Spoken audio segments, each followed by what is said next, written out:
Mi nombre es Xochitl, y soy arquitecta. Durante la mayor parte de mi vida, me aferré a la creencia casi infantil de que la materia podía de alguna manera suplantar al afecto. Creía que si mis diseños eran lo suficientemente innovadores, mis estructuras lo suficientemente imponentes, mis logros lo suficientemente brillantes, obligaría a mi familia a verme. No como una nota a pie de página en la biografía de mi hermana, sino como un capítulo completo por derecho propio. Fue una teoría hermosa, nacida de la desesperación de una niña. Y estaba fundamentalmente equivocada. La llamada telefónica que demolió los últimos vestigios de esa teoría llegó exactamente 7 días después de mi boda. El lunes por la tarde. Se suponía que esa semana debía ser un interludio sagrado, un limbo de felicidad suspendido entre el sí, acepto, y el regreso a la realidad. En cambio, se había convertido en un purgatorio de silencio, marcado por la ausencia ensordecedora de 3 personas. Estaba en mi despacho, el santuario de cristal, acero y concreto pulido que había concebido como el corazón de mi firma, Espacio Vital. El sol de Guadalajara se derramaba a través de los ventanales de piso a techo, proyectando patrones geométricos sobre los planos de un nuevo hotel boutique. El aire era una mezcla reconfortante de café de grano, papel de alta calidad y el sutil aroma cítrico del limpiador que usábamos. Era mi mundo, un ecosistema que yo había creado y donde cada elemento tenía un propósito. Estaba inmersa en el complejo desafío de un voladizo estructural cuando el teléfono vibró, una disonancia en la sinfonía de mi concentración. La pantalla se iluminó, papá. Un escalofrío, tan familiar como indeseado, me recorrió la espalda. El nudo en mi estómago se apretó instantáneamente. No habíamos intercambiado una sola palabra desde mi última y patética llamada rogándoles que reconsideraran, antes de que se fueran a su celebración en Cancún. Una parte de mí, la parte masoquista y eternamente esperanzada que se negaba a aceptar la realidad, susurró, quizás es para disculparse. Quizás el remordimiento finalmente lo alcanzó. Con un suspiro que se sintió como si estuviera exhalando años de anhelo, deslicé el dedo por la pantalla. Hola. Xochitl. La voz de mi padre, Arturo, era un instrumento de precisión para la transacción. Carecía de calidez, de inflexiones emocionales. Era la voz que había usado toda mi vida para discutir calificaciones, finanzas y expectativas incumplidas. Sin un hola, sin un felicidades por tu boda. Nada. Necesito que te encargues del asunto del préstamo. Son 500,000 pesos. La organizadora de bodas de tu hermana necesita el anticipo esta semana. Las palabras no aterrizaron de inmediato. Flotaron en el aire frente a mí, absurdas, grotescas. ¿Préstamo? ¿500,000 pesos? ¿La boda de Leonora? Era como escuchar una transmisión en un idioma extranjero que apenas entendía. Parpadeé, la imagen del hotel boutique frente a mí se disolvió en un borrón sin sentido. Todo el aire pareció ser succionado de la habitación. No entiendo, papá, ¿de qué préstamo hablas? Mi voz era un hilo delgado, a punto de romperse. Escuché el suspiro al otro lado de la línea. No era un suspiro de cansancio, sino de impaciencia.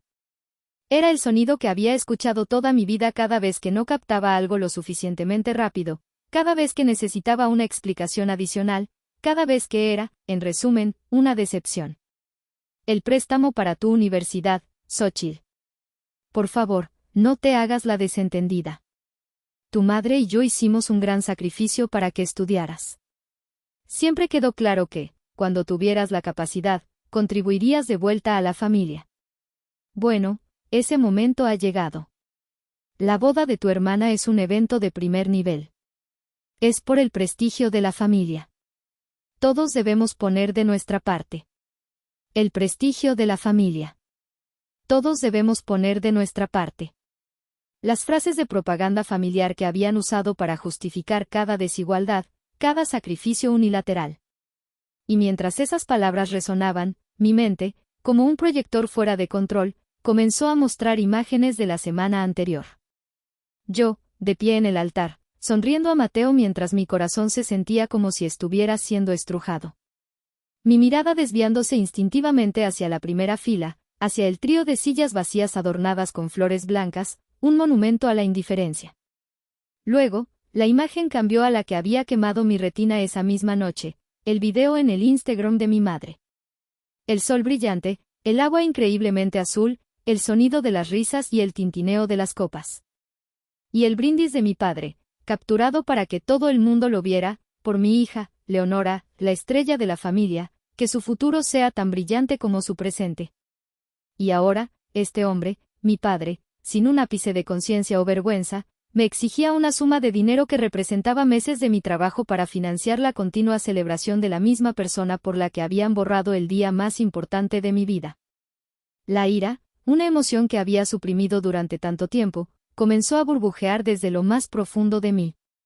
No era una ira caliente y explosiva, sino fría, densa, pesada. Era la ira que nace no de un solo acto, sino de 1000 pequeños cortes, de una vida entera de sentirme como una inversión de segunda categoría. Respiré hondo, el aire entrando en mis pulmones como fragmentos de vidrio. Sabía, con una certeza aterradora y liberadora, que esta llamada no era un final. Era un comienzo. El comienzo de mi propia demolición controlada. Para entender la magnitud de esa llamada, hay que entender la geografía emocional de mi infancia. Nuestra casa en una colonia de clase media de Guadalajara era un reino con reglas no escritas, y la primera y más importante regla era, Leonora es el sol, y el resto de nosotros somos planetas que orbitamos a su alrededor. Leonora, 3 años mayor que yo, nació con el don de la facilidad. Era extrovertida, académicamente brillante y poseía una confianza en sí misma que parecía preinstalada de fábrica. Desde que anunció a los 7 años que sería doctora, su destino quedó sellado en la narrativa familiar. Se convirtió en Leonora, la futura doctora, un título que le otorgaba privilegios y excusas a partes iguales. Yo, en cambio, era una niña introvertida y observadora. Mi consuelo no estaba en el mundo exterior, sino en el interior. Encontré un universo en una caja de lápices de colores y una pila de hojas en blanco.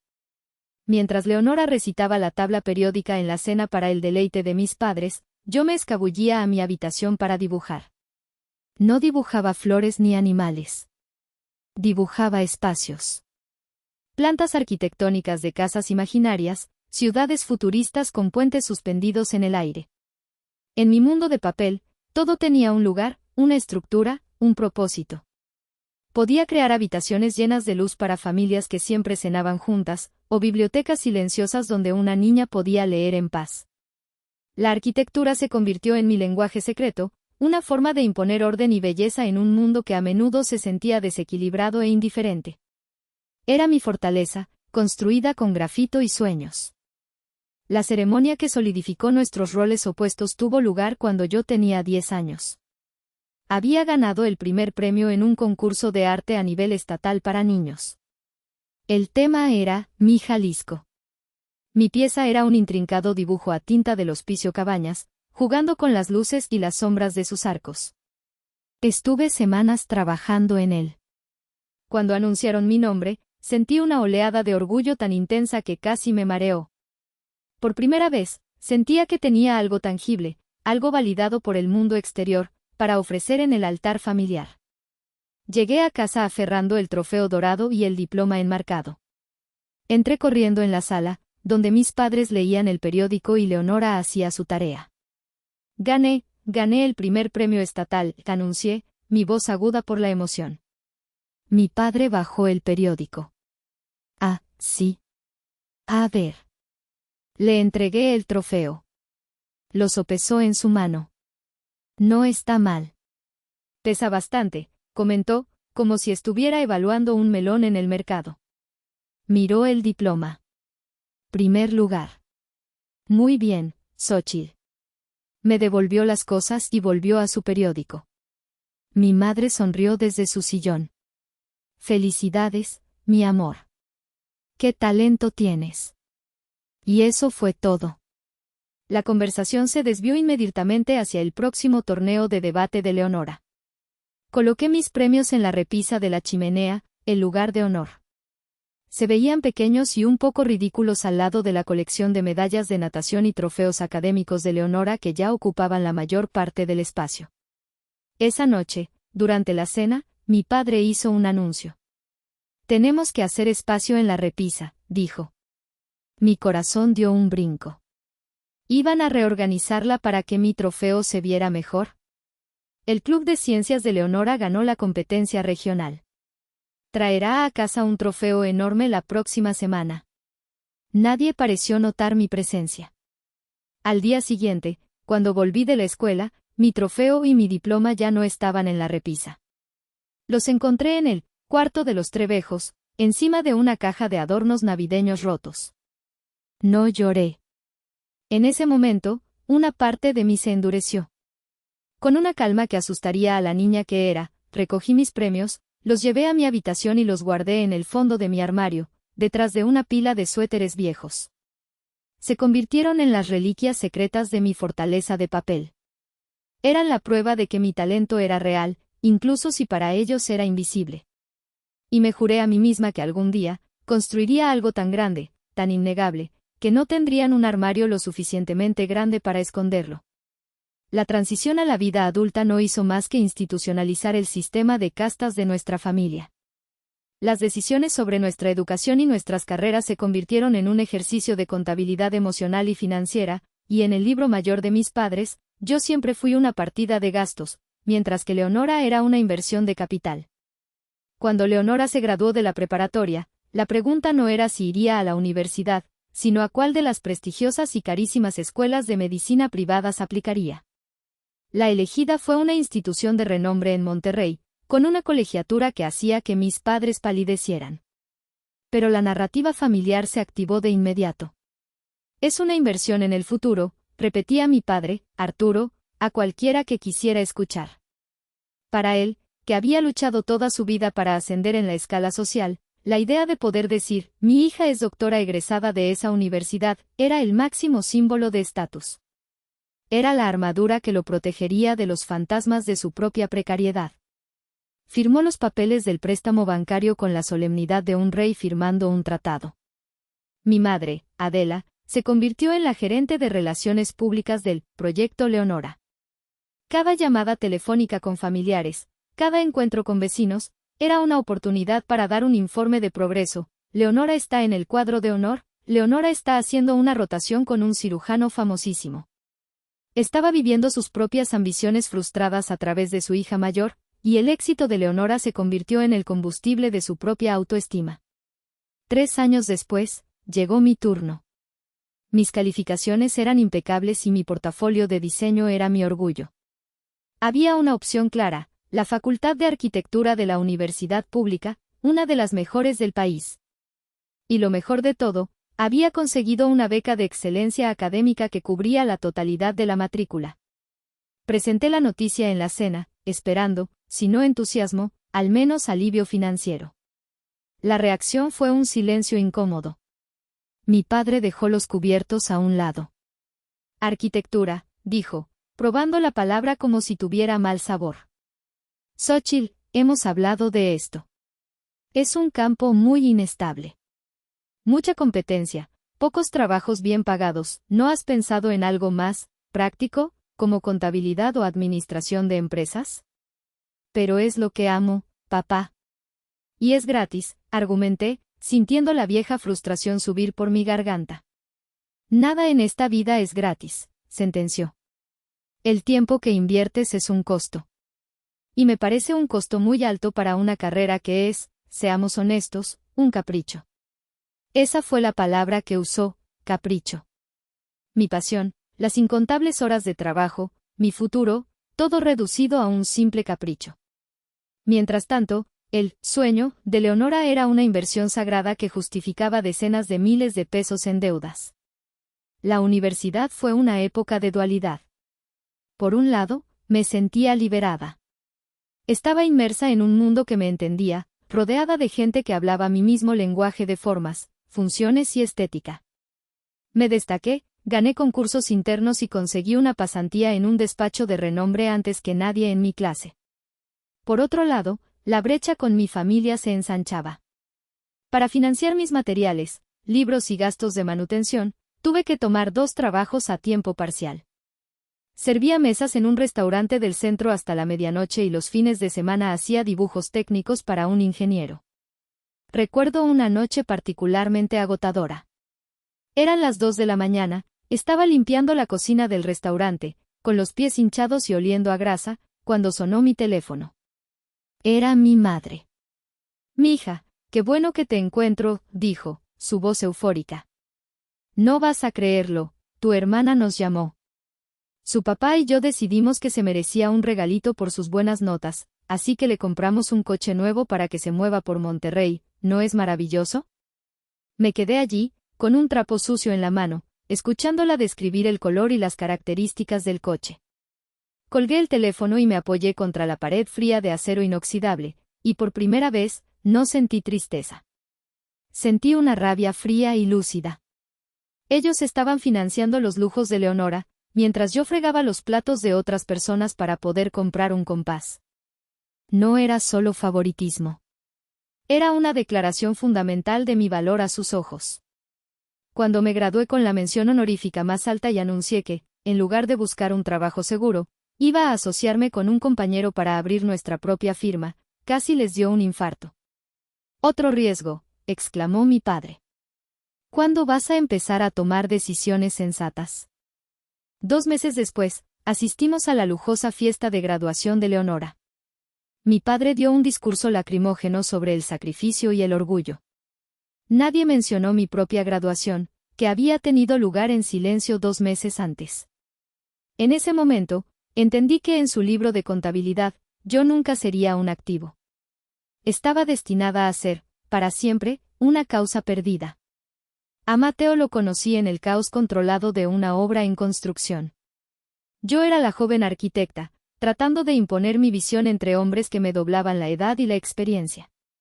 Él era el ingeniero estructural, el único que escuchaba mis ideas no con condescendencia, sino con genuina curiosidad.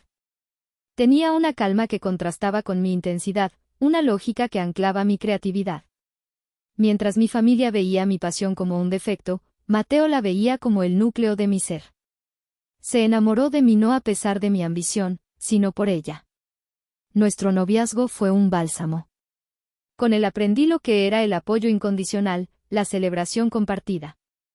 Cuando mi firma consiguió su primer gran contrato, él descorchó una botella de champán y brindó por «la arquitecta más brillante de México». Significó más para mí que cualquier aprobación que hubiera anhelado de mis padres. Por eso, cuando me propuso matrimonio en una noche estrellada, supe que estaba diciendo que sí a un futuro donde sería vista, valorada y amada por ser exactamente quien era. Decidimos casarnos en la Hacienda La Escoba, un lugar mágico con jardines exuberantes y muros de adobe que susurraban historias de siglos. Quería que nuestra boda fuera una obra de arte, un reflejo de nosotros. Diseñé todo, desde la tipografía de las invitaciones hasta la iluminación del patio. Puse mi corazón en cada detalle, con la tonta esperanza de que un gesto tan grande de amor y compromiso sería imposible de ignorar para mi familia. Les entregué la invitación en persona. La admiraron, comentaron sobre la calidad del papel, pero sentí una extraña distancia en su entusiasmo. Aún así, me permití tener esperanza. La llamada de mi madre llegó exactamente 15 días antes de la boda. Estaba en el sitio de un nuevo proyecto, supervisando la cimentación. El sol golpeaba fuerte. «Xóchitl, hola, mi amor», su voz era demasiado casual. Un escalofrío de premonición me recorrió. «Oye, te llamo por lo de la boda. Va a haber un pequeño cambio de planes». «¿Cambio de planes?», repetí, mi garganta seca. «Sí. Resulta que la familia de Ricardo, el prometido de Leonora, que como sabes son gente muy influyente de San Pedro, nos han invitado a todos a pasar una semana en Cancún. Para celebrar el compromiso. Ricardo le compró un anillo de diamantes espectacular, tienes que verlo. Es una oportunidad única para conectar con ellos, ya sabes, por el futuro de tu hermana. Y coincide exactamente con el fin de semana de tu boda, qué mala suerte». El ruido de la construcción a mi alrededor se desvaneció. Solo podía escuchar el latido de mi propio corazón. «¿Me estás diciendo que no van a venir a mi boda?», pregunté, mi voz apenas un susurro. «Bueno, No podemos estar en dos lugares a la vez, mija, dijo, su tono volviéndose ligeramente defensivo. Y esto es muy importante para Leonora.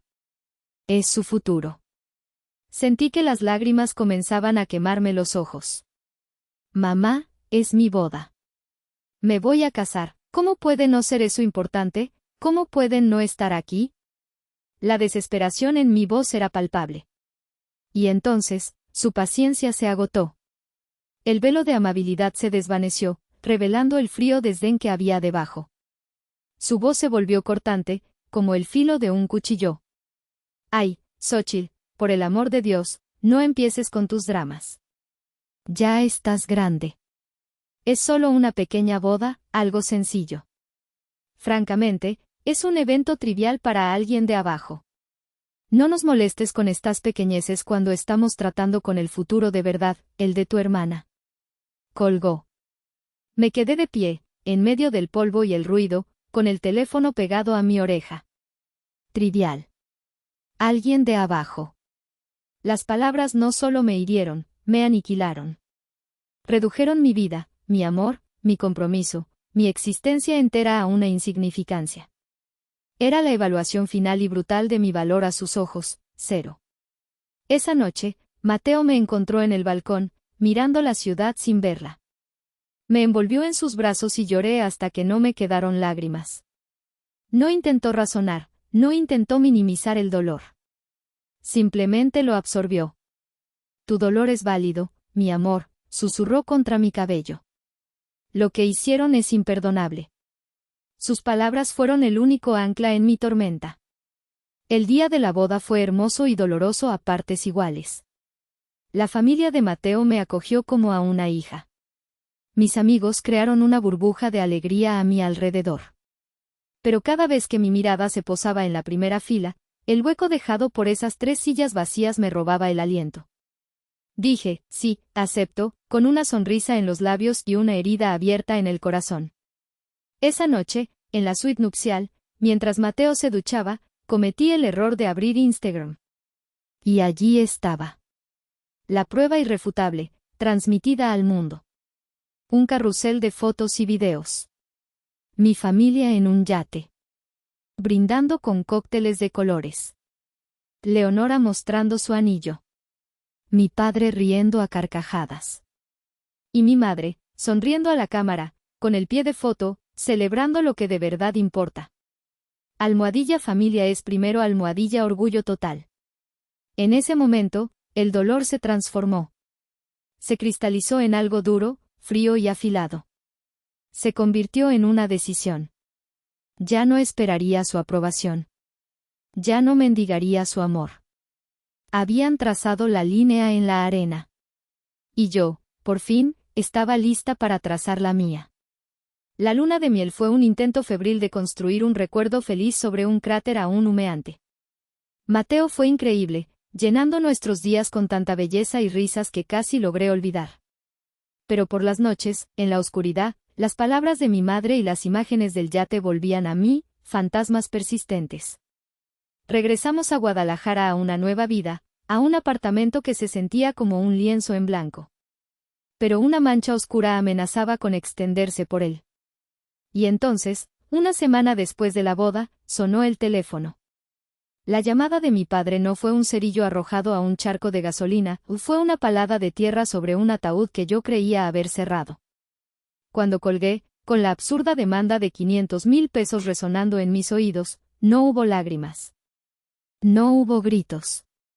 Solo un silencio profundo y una claridad escalofriante. Era la claridad que se obtiene después de una fiebre alta, cuando el mundo parece nítido y dolorosamente real. Mateo entró en la sala y supo al instante que algo andaba terriblemente mal. Dejé el teléfono en la mesa como si quemara. Era mi padre, dije, mi voz extrañamente plana. Quiere 500,000 pesos. Dice que es para pagar un préstamo que sacaron para mi universidad. El dinero es para la boda de Leonora. La mandíbula de Mateo se tensó. Vi una oleada de ira pasar por sus ojos, una ira protectora que me conmovió profundamente. Eso es imposible, dijo, su voz baja y controlada. Xóchitl, Yo estaba contigo cuando hiciste ese último pago. Recuerdo la pequeña botella de tequila que compramos para celebrar que eras, oficialmente libre de deudas. Estábamos en nuestro antiguo apartamento. Su recuerdo, tan específico y claro, fue la confirmación que necesitaba. No estaba loca. No estaba recordando mal. Esto era una fabricación, un engaño de una magnitud que mi mente apenas podía comprender. Esa noche, en lugar de desempacar las últimas cajas de nuestra nueva vida, me encontré desenterrando los archivos de la antigua. En mi estudio, abrí el archivador metálico de 4 cajones que contenía toda mi vida documentada. Soy arquitecta, el orden y la evidencia son mi religión. Localicé la carpeta de color azul cielo con la etiqueta Financiero, Universidad. Con una precisión casi quirúrgica, saqué los documentos. El contrato original del préstamo estudiantil, que había firmado a los 18 años con un nudo de miedo y emoción. Y luego, metódicamente, cada uno de los 60 talones de pago, uno por cada mes durante 5 años. Pagos que había hecho religiosamente, primero con el sueldo de mis trabajos de camarera y dibujante, y luego con los primeros ingresos de mi firma. Mi propio esfuerzo, mi propia disciplina, documentados en papel membretado del banco. Finalmente, llegué al último documento. La carta de finalización de deuda. Tenía un sello grande y rojo que declaraba la cuenta como pagada y cerrada. La fecha era de hacía más de 2 años. Sostuve ese papel bajo la luz de la lámpara. Era mi absolución. Era la prueba irrefutable de su mentira. No se trataba del dinero. 500,000 pesos era una cantidad significativa, pero podía permitírmelo. Se trataba de la intención. Se trataba de la audaz y cruel manipulación. Se atrevieron a borrar años de mi sacrificio, de mis noches sin dormir, de mi trabajo agotador, para convertirme retroactivamente en una deudora, en alguien que les debía algo. Querían ponerme de rodillas financieramente para que nunca pudiera levantarme emocionalmente. Querían que mi éxito fuera, en última instancia, propiedad de ellos, un recurso para ser extraído y redirigido hacia su verdadera inversión, Leonora.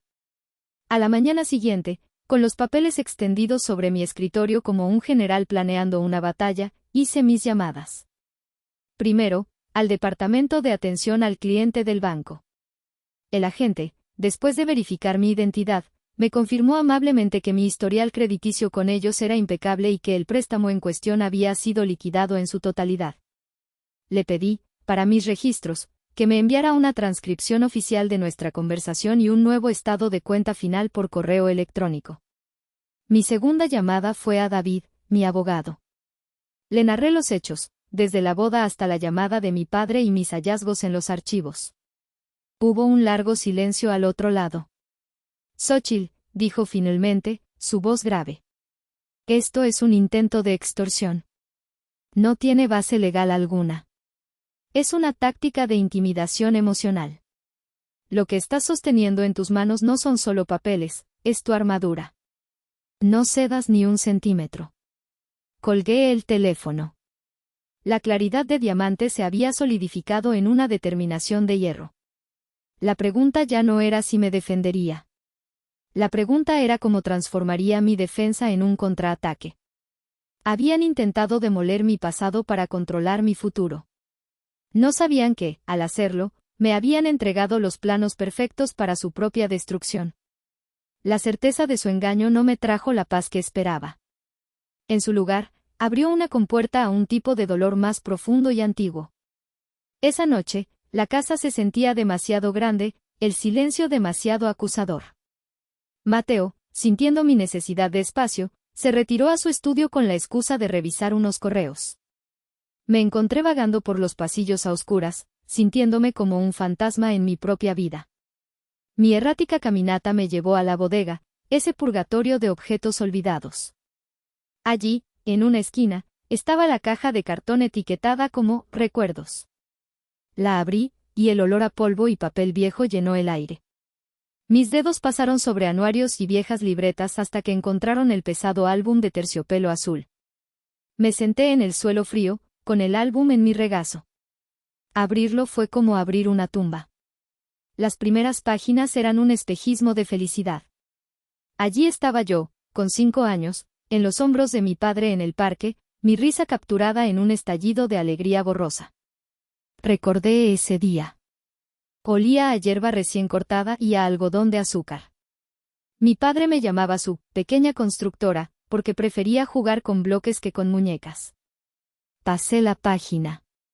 Una foto de mi madre, Leonora y yo en la cocina, cubiertas de harina, intentando hacer galletas. Recordé el calor de la cocina, la sensación pegajosa de la masa en mis manos, y como mi madre nos había abrazado a las dos juntas, sin distinción, llamándonos sus niñas. ¿Quiénes eran esas personas? ¿Eran reales, o solo una invención de mi anhelo? A medida que avanzaba en el álbum, la narrativa visual cambiaba. Las fotos de momentos espontáneos daban paso a retratos más formales. La sonrisa de mi padre se volvía más tensa. La de mi madre, más orientada a la cámara. Y yo comencé a desplazarme hacia los bordes de las fotos, a menudo parcialmente oscurecida por la cabeza o el hombro de alguien. Me estaba volviendo invisible, píxel a píxel. Me detuve en una foto en particular. Era de la fiesta de graduación de preparatoria de Leonora. Toda la familia extendida estaba allí. Leonora estaba en el centro, radiante, con un diploma en una mano y un ramo de rosas en la otra. Mis padres la flanqueaban, sus rostros hinchados de orgullo. Yo estaba en el extremo derecho de la foto, ligeramente desenfocada. Llevaba un vestido que no me gustaba y una sonrisa que no sentía. Recordé ese día con una claridad dolorosa. Había pasado toda la mañana ayudando a mi madre a decorar, a preparar la comida. Nadie me había preguntado por mis propios exámenes finales, que eran la semana siguiente. Era solo una pieza más del equipo de producción para el show de Leonora. Las lágrimas comenzaron a rodar por mis mejillas. No eran las lágrimas calientes de la ira, sino las lágrimas frías y amargas del duelo. Estaba llorando por la niña en los hombros de su padre. Estaba llorando por la niña cubierta de harina. Estaba llorando por la adolescente desenfocada en el borde de la foto. Estaba de luto por todas las versiones de mí misma que habían esperado en vano. Y sobre todo, estaba de luto por ellos. Por los padres que había amado en esas primeras fotos, los padres que se habían perdido en algún punto del camino, consumidos por la ambición, el miedo y una ceguera selectiva. Estaba de luto por la familia que merecía, la que todos los niños merecen, y que nunca tuve.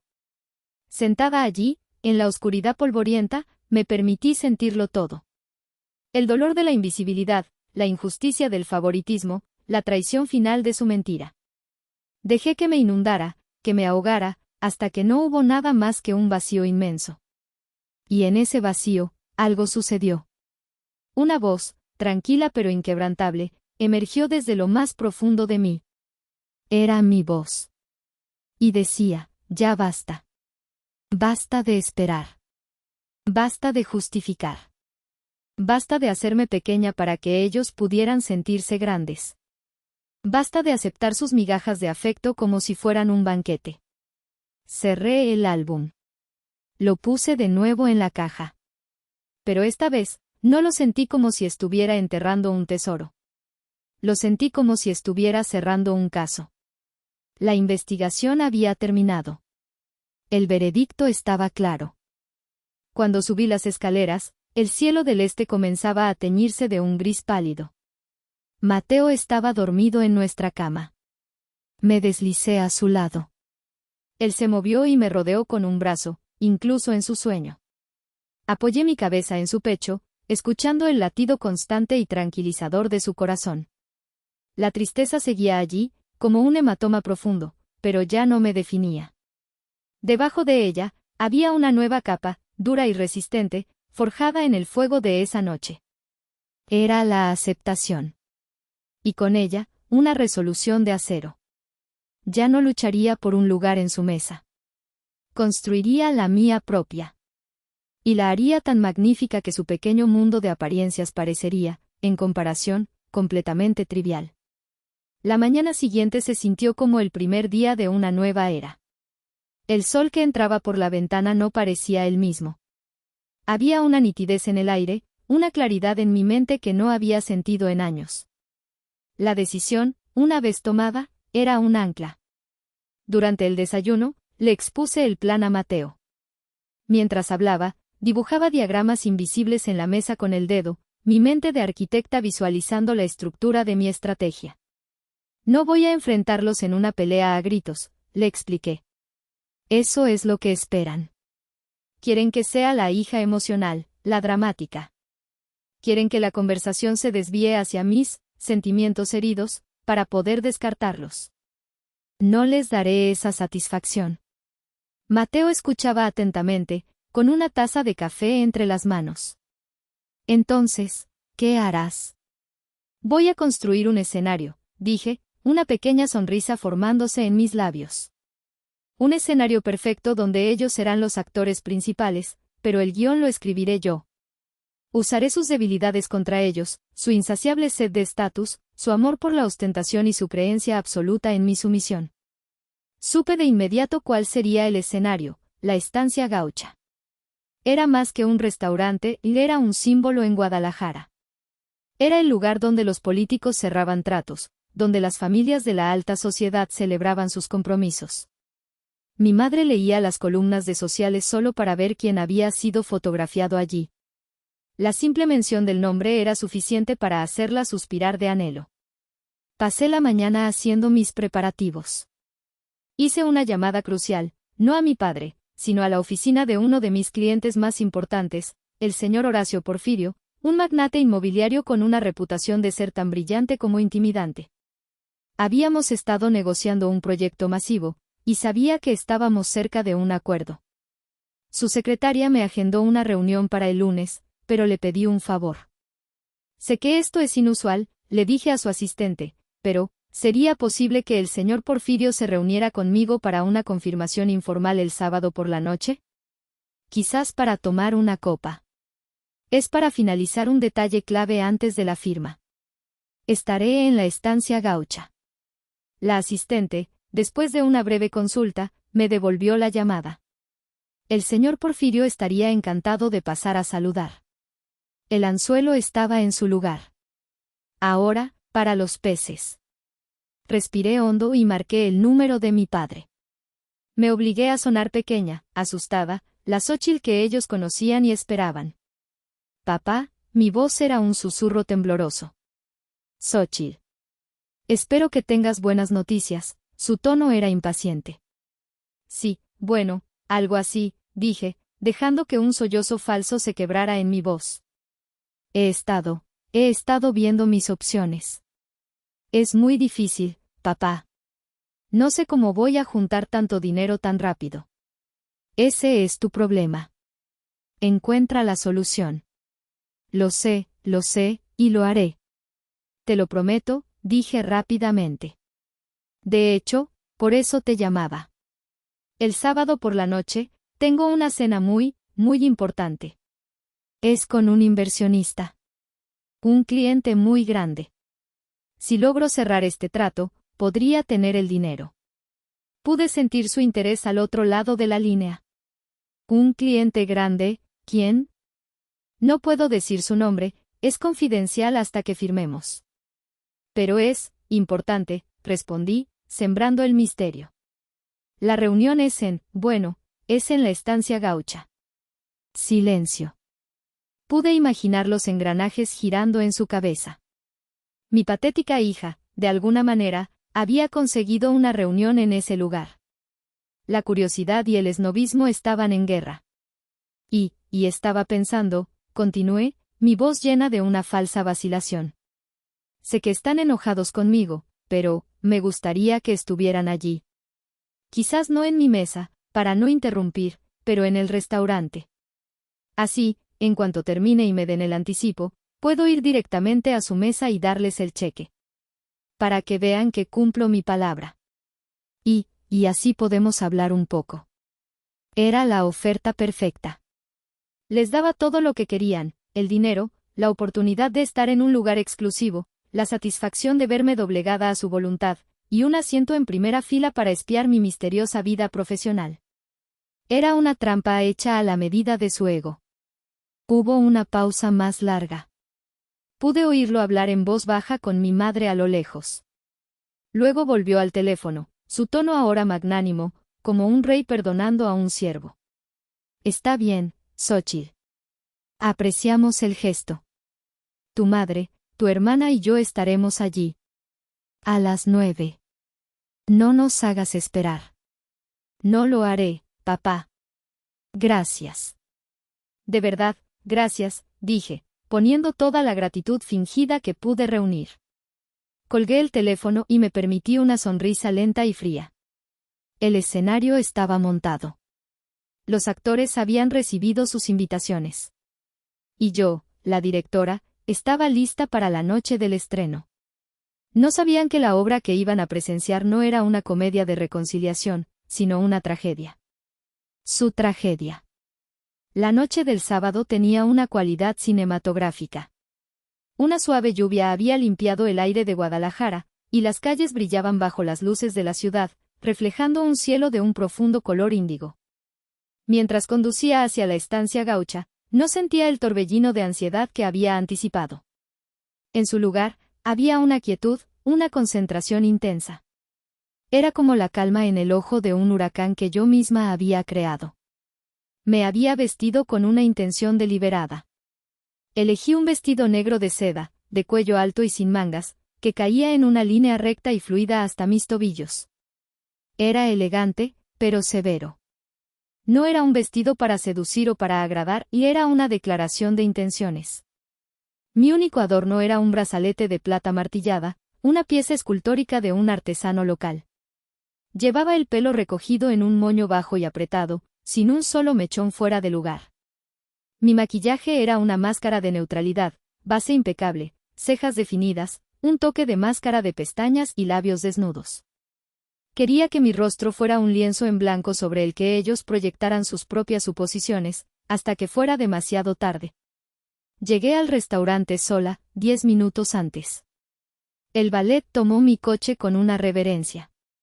Al entrar, el murmullo de conversaciones discretas, el tintineo de la cristalería y el rico aroma de la carne a la parrilla y el vino tinto me envolvieron.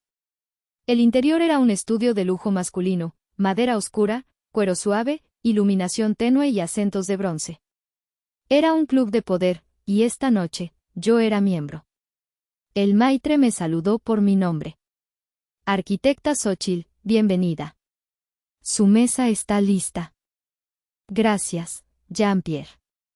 Mi invitado, el señor Porfirio, llegará en unos momentos. Y mi familia también estará aquí, pero tendrán su propia mesa. Por favor, asegúrese de que estén cómodos. Por supuesto, arquitecta. Me guió a una mesa perfectamente situada, en una esquina que ofrecía una vista panorámica del comedor principal, pero con la suficiente privacidad de una banqueta de cuero en forma de L. Me senté y esperé. Justo a las 9 en punto, los vi entrar. Eran un espectáculo de vanidad. Mi padre, Arturo, llevaba un traje que era un poco demasiado ajustado, esforzándose por parecer un capitán de la industria. Mi madre, Adela, estaba envuelta en un vestido de lentejuelas doradas que era más apropiado para una gala de Año Nuevo, sus joyas brillando agresivamente bajo las luces. Y Leonora, siempre la estrella, llevaba un vestido rojo escarlata que exigía atención, su cabello peinado en ondas perfectas, su sonrisa practicada y condescendiente ya en su lugar. Se deslizaron por el restaurante como si estuvieran en una pasarela, sus ojos escudriñando a la multitud, clasificando y juzgando. Cuando me localizaron, vi una oleada de suficiencia pasar por sus rostros. La hija pródiga, esperando para pagar su penitencia. Se acercaron a mi mesa. Xóchitl, querida, arrulló mi madre, su mirada recorriendo mi vestido con una pizca de desaprobación. Tan simple. Pero el lugar es espectacular. Buena elección. Hola, respondí, mi voz deliberadamente neutra. Tomen asiento. Su mesa debería estar lista pronto. Oh, no te preocupes, podemos esperar aquí contigo hasta que llegue tu cliente, dijo mi padre, sentándose sin ser invitado y haciendo un gesto al mesero para que le trajera un whisky. Leonora y mi madre lo imitaron. La conversación, o más bien el monólogo, comenzó. Era una actuación diseñada para mí, una demostración de su estatus y de la insignificancia del mío. Leonora habló sin parar de la lista de invitados de su boda, mencionando apellidos importantes.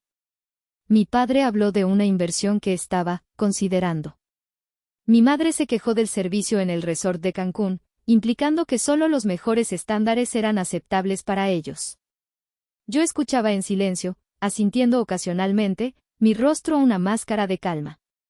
Cada palabra que decían era una palada más de tierra sobre su propia tumba. Estaban tan absortos en su propia actuación que no se dieron cuenta de que el público ya había llegado. Una figura alta y distinguida se materializó junto a nuestra mesa.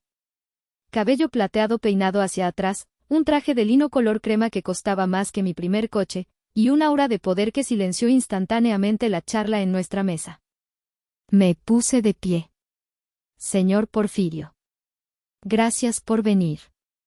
Él me sonrió, una sonrisa genuina que no llegó a sus ojos penetrantes. Arquitecta Xóchitl. El placer es todo mío. No me perdería la oportunidad de brindar por nuestro nuevo proyecto. Mi padre se atragantó con su whisky. Se puso de pie de un salto, con el rostro enrojecido. Señor Porfirio, qué increíble coincidencia. Soy Arturo Mendoza, el padre de Xóchitl. Horacio Porfirio le dirigió una mirada que duró un nanosegundo.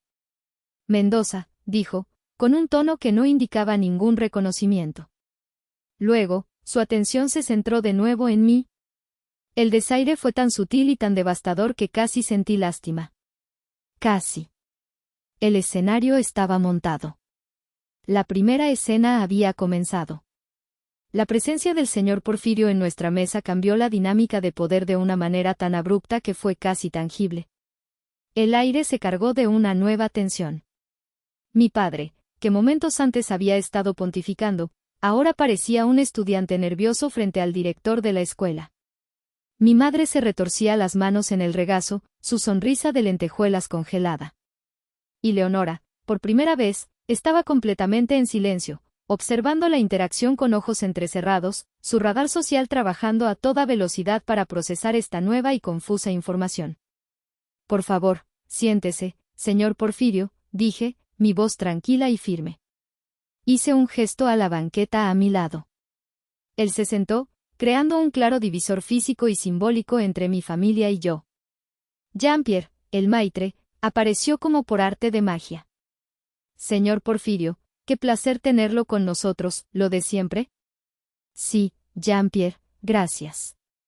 Y tráele a la arquitecta Xóchitl una copa de ese Malbec que tanto le gusta, dijo Porfirio sin siquiera mirarlo, demostrando un nivel de familiaridad con el lugar que mi familia solo podía soñar.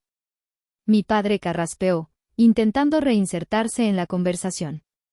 Así que, ustedes dos trabajan juntos. Qué interesante.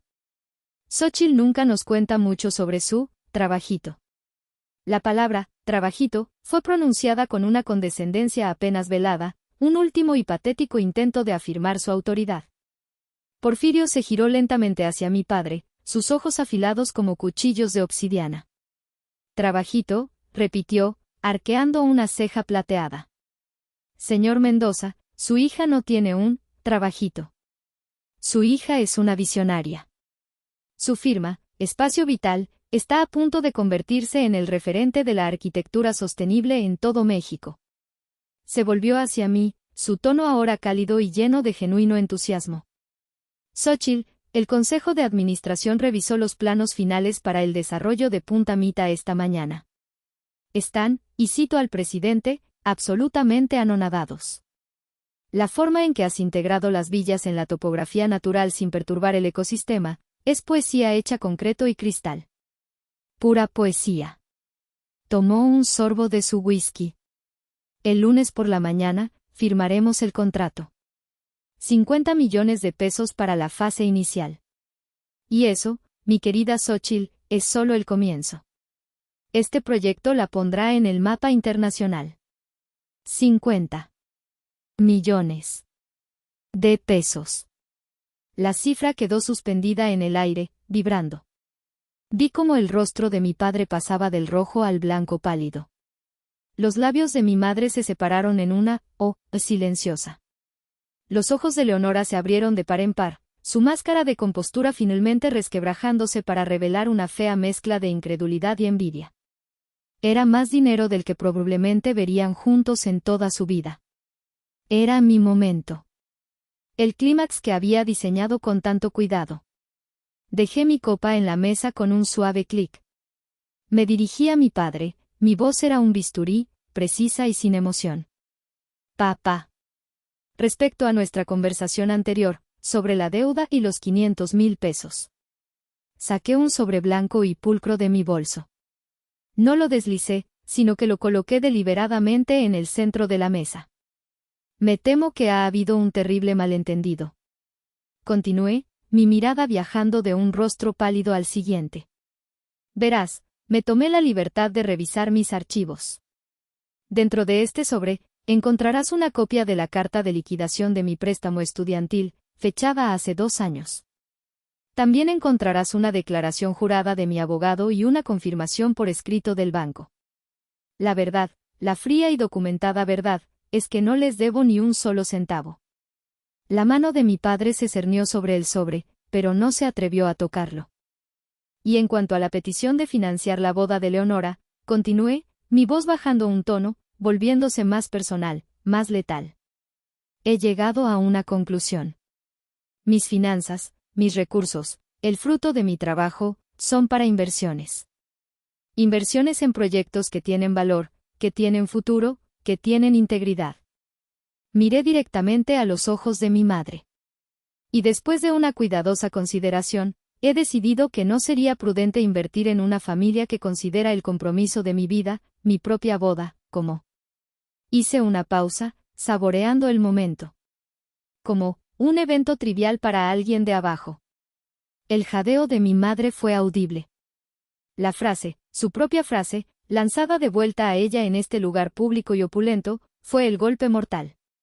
Vi las lágrimas brotar en sus ojos, pero no eran lágrimas de remordimiento. Eran lágrimas de humillación. Así que, no, concluí, mi voz volviendo a ser tranquila y de negocios. No habrá 500,000 pesos. No habrá ninguna cantidad. Mi cuenta con ustedes, en todos los sentidos de la palabra, está cerrada. El silencio que cayó sobre la mesa no era un silencio vacío. Era un estruendo. El sonido de un universo de mentiras y privilegios implosionando sobre sí mismo. En el silencio ensordecedor que siguió a mi declaración, el señor Porfirio demostró por qué era un maestro en su campo. Con el timín de un director de orquesta consumado, se puso de pie, su movimiento fluido y deliberado rompiendo el hechizo de parálisis que había caído sobre mi familia. Alisó la solapa de su impecable chaqueta de lino. Arquitecta Xóchitl, dijo, su voz resonando en el silencio, ha sido una velada sumamente esclarecedora. Me dirigió una mirada que contenía una mezcla de respeto y, me atrevería a decir, diversión. Mis abogados la contactarán el lunes a primera hora para coordinar la firma. Celebraremos entonces como es debido. Hizo un gesto casi imperceptible con la cabeza hacia mi familia, un reconocimiento tan gélido y formal que era más insultante que si los hubiera ignorado por completo. Señores. Señora. Y con esa bendición final de mi éxito y condena de su irrelevancia, se dio la vuelta y se alejó con pasos seguros, dejando tras de sí una estela de poder y finalidad. Su partida fue la señal.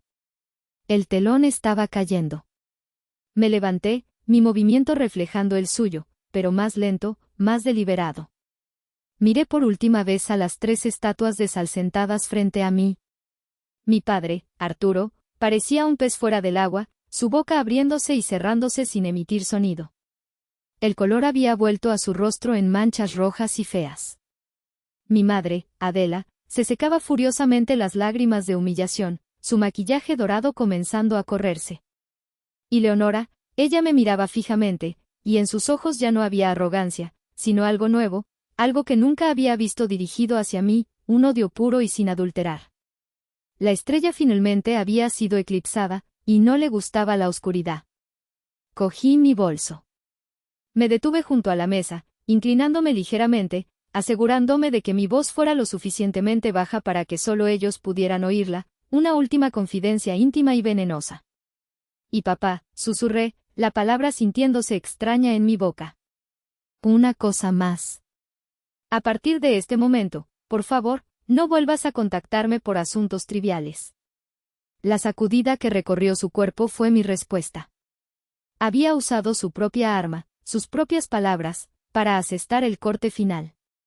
Era una obra de perfecta simetría arquitectónica. Y entonces, hice lo que había anhelado hacer durante años. Me di la vuelta y me fui. No corrí. Caminé. Con la espalda recta y la cabeza en alto, atravesé el opulento comedor. Sentí las miradas curiosas de las otras mesas, los susurros que comenzaban a alzarse como el viento antes de una tormenta. No me importó. Por primera vez en mi vida, no me importaba lo que pensaran los demás. Ni ellos, ni mi familia, ni el mundo. Cuando las grandes puertas de madera se cerraron detrás de mí, dejando atrás el murmullo y el olor a riqueza, me detuve en la acera. La lluvia se había detenido. El aire nocturno de Guadalajara era fresco y limpio en mis pulmones. Miré hacia el cielo oscuro, salpicado de estrellas. Y por primera vez, sentí que yo también era una de ellas. No la más brillante, no la más grande, pero una estrella al fin, ardiendo con mi propia luz, en mi propio espacio del universo. Y era suficiente. La vida después de la demolición es, al principio, un paisaje de escombros y silencio. En los días que siguieron a esa noche, mi teléfono permaneció mudo. Como si hubiera activado un interruptor maestro, mi familia desapareció de mi vida. Bloqueé sus números, pero no fue necesario. No intentaron contactarme. La humillación, al parecer, había sido un arma más efectiva que cualquier muro que pudiera haber construido. La única ventana a su mundo era mi tía Elodia. Me llamó una semana después, su voz una mezcla de preocupación y una mal disimulada satisfacción. «Ay, mija», dijo, «no tienes idea del incendio que provocaste». Me preparé una taza de té y me senté a escuchar. Tía Elodia me contó que la historia se había extendido como la pólvora por su círculo social. Alguien en el restaurante conocía a alguien que era primo de la mejor amiga de la suegra de Leonora. La versión que circulaba era una mezcla de hechos y exageraciones, pero la esencia era la misma. La hija arquitecta, la que nadie tomaba en serio, había humillado públicamente a la familia Mendoza frente al mismísimo Horacio Porfirio. La consecuencia más inmediata y deliciosa fue para Leonora. Su futuro suegro, un hombre obsesionado con la imagen y el, que dirán, aparentemente había tenido una conversación muy seria con su hijo. La boda, aunque no se canceló, se pospuso indefinidamente. La gran alianza que iba a solidificar el estatus de mi familia se había tambaleado. Mi evento trivial había provocado un terremoto en su futuro brillante. La ironía era tan perfecta que casi me hizo reír. Pero, para mi sorpresa, no sentí una oleada de triunfo vengativo. Escuchaba el relato de mi tía con una extraña distancia, como si estuviera oyendo el argumento de una telenovela. Su drama ya no era mi drama. Sus consecuencias ya no eran mi problema. Al cortar el cordón umbilical, también había cortado el cable que transmitía su toxicidad a mi sistema. Lo que sentí, más que nada, fue un profundo y abrumador alivio. Liberada del peso constante de su juicio y de mi anhelo de su aprobación, me sumergí en mi trabajo con una energía y una creatividad renovadas.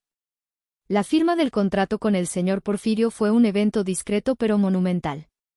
El proyecto de Punta Mita se convirtió en mi obra magna, un desafío que consumió mis días y mis noches de la mejor manera posible. Viajaba, negociaba, diseñaba, construía.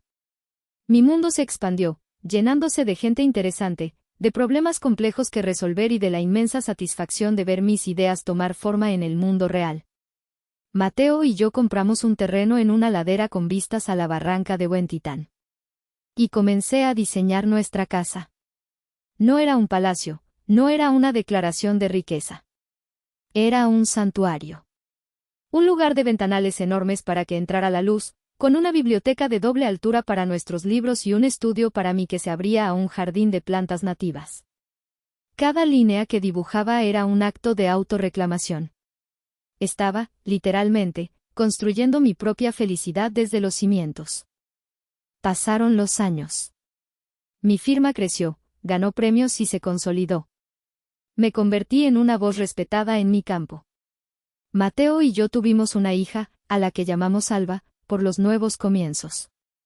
Verla crecer, libre de las sombras de la comparación y la expectativa, fue la curación definitiva. Le enseñamos a valorar la bondad por encima del éxito, la curiosidad por encima del conocimiento. En sus ojos, vi la oportunidad de romper el ciclo. A veces, en la quietud de la noche, después de que Alba se ha dormido y la casa está en silencio, me siento en la terraza que diseñé, mirando las luces de la ciudad. Y pienso en ellos. Me pregunto qué será de sus vidas. Sé, por mi tía, que nunca se recuperaron del todo. Su mundo social se encogió. La boda de Leonora finalmente se celebró, pero fue un evento mucho más modesto. Viven en el mismo escenario, pero el público se ha ido. No siento odio por ellos. Ya no. El odio requiere demasiada energía. Lo que siento es una especie de tristeza abstracta, la misma que se siente al mirar una casa en ruinas que alguna vez tuvo vida. Hay una cicatriz en mi corazón, una línea fina donde el vínculo familiar fue amputado. Nunca desaparecerá por completo. Es un recordatorio del precio de mi paz. Elegí la soledad de la autopreservación sobre la compañía de la toxicidad. Elegí construir mi propio valor en lugar de esperar a que ellos me lo asignaran. Fue la decisión más difícil y la más importante de mi vida. Me convertí en la arquitecta de mi propia alma, demoliendo las estructuras podridas del pasado para construir un futuro habitable. Dicen que la sangre tira, que la familia es para siempre. Pero yo he aprendido que los cimientos más fuertes no están hechos de sangre, sino de respeto. Y que la verdadera familia no es la que te toca por nacimiento, sino la que eliges construir y la que te elige a ti. Mi hogar, el que construí con Mateo y Alba, es la prueba viviente. Pero a veces, bajo el vasto cielo estrellado, me pregunto, si tienes que amputar una parte de ti mismo para sobrevivir, ¿realmente ganas? ¿O simplemente aprendes a vivir con el fantasma de lo que falta? ¿Ustedes qué creen?